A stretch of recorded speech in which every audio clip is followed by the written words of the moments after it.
Hi Jake, it's Wednesday, February 9th, 2011. Do you have a secret? Okay, so let me start out by telling you one of my secrets. So in the 4th grade, we had all of our weekly assignments returned back to us in a packet each week in a folder.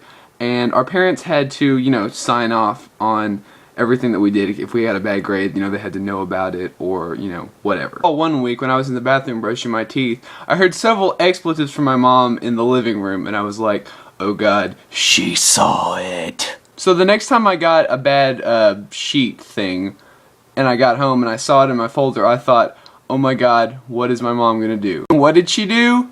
Nothing, because she never found it. As soon as I found out I got a 45 on one of my worksheets, I hastily crumpled it up in a ball, ran to the back bathroom, and attempted to flush it down the toilet. Unfortunately, it wouldn't go down, and so when the soggy residue thing came back up, I ran outside and threw it in the outside garbage can. That might sound like a really lame secret, but for me it was one of the worst things I ever did.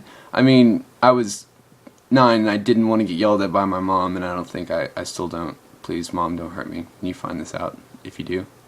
I bring up secrets because I want to talk about them in relationship to something else that we both know and love, and that is fiction. And one of my favorite types of fiction is historical fiction, and maybe not so much really realistic historical fiction. It might even be borderline fantastic. But the thing that I really wanted to ask you about was just working into this with an anecdote. Yesterday in our plenary lecture, which is like a group common session where we talk about something new in our search class, we started talking about Christianity. In order to talk about Christianity, we had to talk about the different Jewish sects that existed, when Jesus sort of came on the scene. And one of them was the Zealots. In particular, the way that they would sort of run amok. And what they did was they took a small dagger, a sort of hidden blade, if you will, see where I'm going with this, and they would blend into crowds whenever they were in an area with, potential targets. And they would, just sort of slit them really quickly with their little knife and then vanish. And I think you know where I'm going with this. See, the part of my imagination that still latches on to Assassin's Creed makes me think that the Zealots were assassins. Sort of made me go on a tangent about Hasidic Jew assassins and how funny that would be. What? You want me to go kill someone? It's the Sabbath. What am I gonna do about it?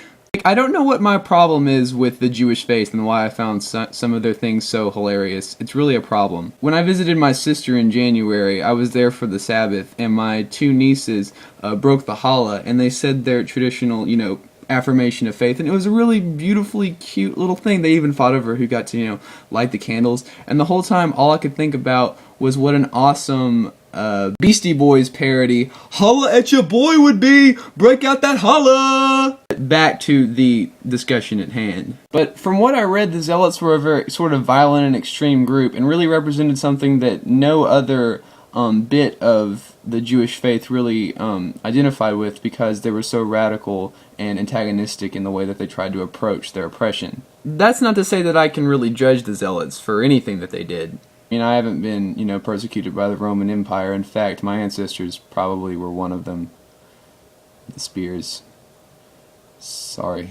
The point is that historical fiction creates a new ideology and logic that you can apply to real-life history in order to get a totally different take on things. If I apply the nobility of Ezio Auditore da Firenze to Lee Harvey Oswald and John Wilkes Booth, don't I sort of do a disservice to what history really was by creating that alternate reality in my mind? Do we do a disservice to history by dramatically distorting it?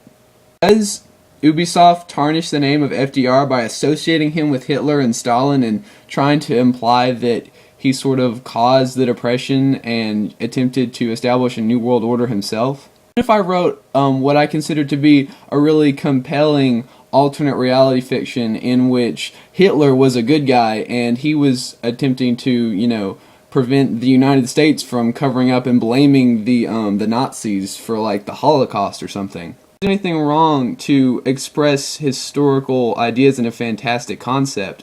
But what happens when those worlds become so fantastically awesome to us that we decide that we would rather accept that reality than our own?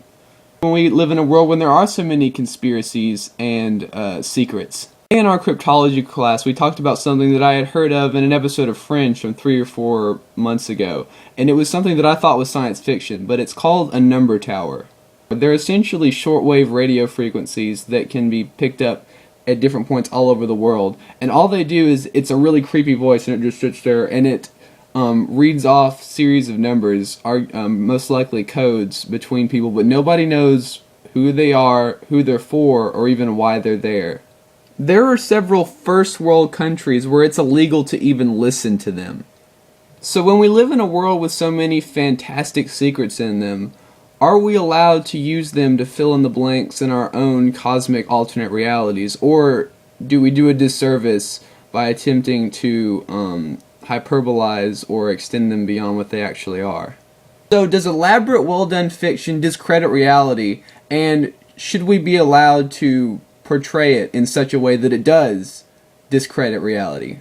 I have no answer one way or the other. I'm not, trying to tell you to not write historical fiction. In fact, the most ambitious project that I have for my entire life is going to be trying to create an anthology of all fiction and fact in a sort of giant, fantastical, collaborative universe. But more on that for those who care later. Well, maybe I do have a response. I think that regardless of the world that you have or the characters you place within it, what's really important is the action that drives those characters and promotes the story that you're attempting to articulate. So in your story, it doesn't matter if Hitler is good or bad. What matters is the things that he's faced with, the choices he makes, and the ultimate truths that he discerns from his journey. With that in mind, all of the extra fantastic elements you do to create credit for your universe are irrelevant in any other context and shouldn't be taken as relevant. So as much as I'd love to think that Brutus or Leonardo da Vinci or Lady Gaga were all assassins, I can't apply that in any relevant context. So when you strip away the socio-political underpinnings of that particular narrative and you're left with nothing but the narrative, all you can really take away from it is the morality of that specific interpretation of that person. So it doesn't matter what the basis of your characters is. What matters is the places that you take them. So I'm not here to discredit historical fiction. In fact, I applaud all forms of fiction because they reveal to us truths that are outside of the reality that we live in, and they're still truths regardless of where they are. Jake, I'll see you on Friday.